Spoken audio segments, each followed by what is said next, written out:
নমস্কার, শুভ সকাল। কেমন আছো তোমরা? আমি পৌলমী, আমার আরেকটি নতুন ব্লগে তোমাদের স্বাগত। আজকের ব্লগটা এখান থেকেই শুরু করছি।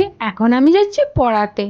আজকে সকালে কেমন কুয়াশা এসছে দেখো, পুরো সামনের জিনিসই দেখা যাচ্ছে না, ক্যামেরায় সেরকম ধরা পড়ছে না, সামনে থেকে বেশি ভালো বোঝা যাচ্ছে।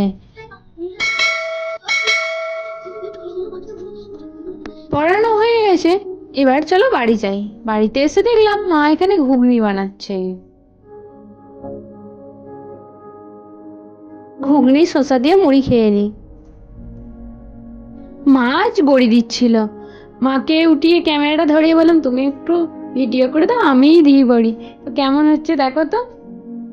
আমি একটু আধটু বড়ি দিতে পারি, তো সেটাই আজকে দিচ্ছি দেখো।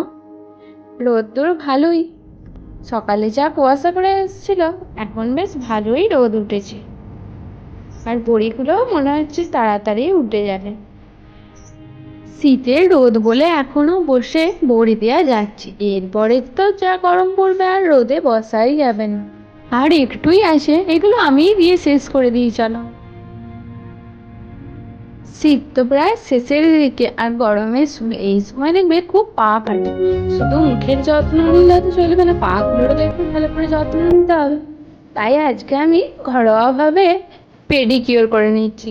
প্রথমে আমি গরম জল নিয়েছি, জলটা যেহেতু বেশি একটু গরম ছিল, তাই একটু ঠান্ডা জলও দিয়ে নিলাম। তারপরে কিছু গোলাপের পাপড়িগুলো একটু ড্রাই করে রাখা ছিল, তো সেগুলো দিয়ে নিলাম, আর লেবুর পিস। তারপরে আমি পাটা 5 মিনিট ভিজিয়ে রাখলাম। এখানে টুথব্রাশ দিয়ে একটু পরিষ্কার করে নিলাম। ফুট ব্রাশ আছে বাড়িতেই, কিন্তু আর দরকারের সময় এখনই খুঁজে পেলাম না, তা আর কি করব, এটা দিয়ে একটু কাজ চালিয়ে নিলাম। রোজ ওয়াটার কফি দিয়ে একটা প্যাক বানিয়ে সেটা লাগিয়ে মিনিট 15 রেখে এখন ক্লিন করে নিচ্ছি।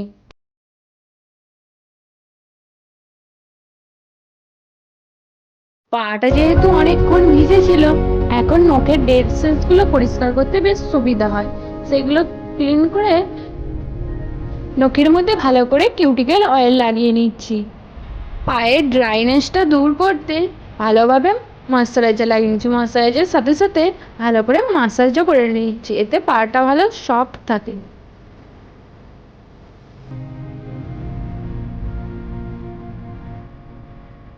নখের ওপরগুলো একটু করে সেলো টেপ দিয়ে নিয়েছি, তার উপরে নেল পালিশ করে নিলাম। এবার সেলো টেপগুলো তুলে হোয়াইট কালার দিয়ে ডিজাইন করে নিলাম একটু, তারপরে জেল লাগিয়ে নিচ্ছি। ব্যাস, আমার পেডিকিওর কমপ্লিট।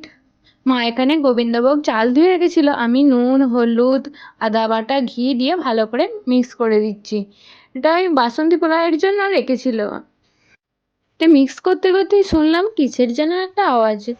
গেটে এসে দেখলাম কত ভেড়া যাচ্ছে দেখো। অনেকদিন পর বাড়ির সামনে এই এতগুলো ভেড়া দেখে মনটা বেশ খুশি হয়ে গেল।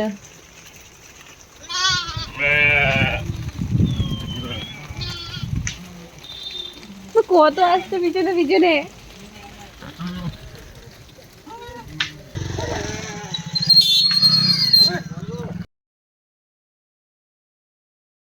চান করে আমি ঠাকুর ঘরে চলে এলাম। এখন আমি পুজো দিয়ে নিচ্ছি, পুজো আমার দেওয়া হয়ে গেছে। এখন প্রদীপ আর ধূপটা জ্বেলে দিচ্ছি।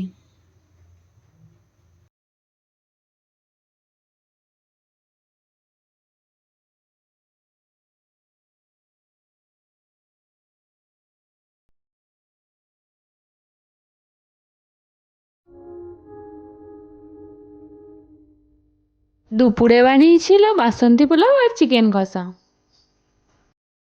শুভ সন্ধ্যা বন্ধুরা, এখন ঘড়িতে বাজছে সন্ধ্যে 7টা।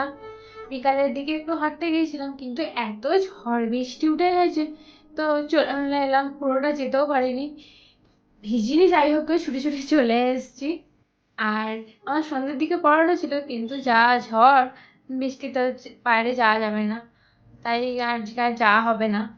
তো এখন সন্ধ্যাবেলায় বসে বসে এই চকলেটটা খাবো, আর একটু পরেই যা ঝড়ের আওয়াজ হচ্ছে কারেন্ট চলে যাবে। তাই ভাবলাম আজকের ব্লগটা এখানেই শেষ করি। সবাই ভালো থেকো, সুস্থ থেকো, আর লাইক কমেন্ট শেয়ার অবশ্যই করো। কেমন লাগছে জানিও আমার ব্লগটা কমেন্টে। তো আজকের ব্লগটা এতটুকুই, বাই।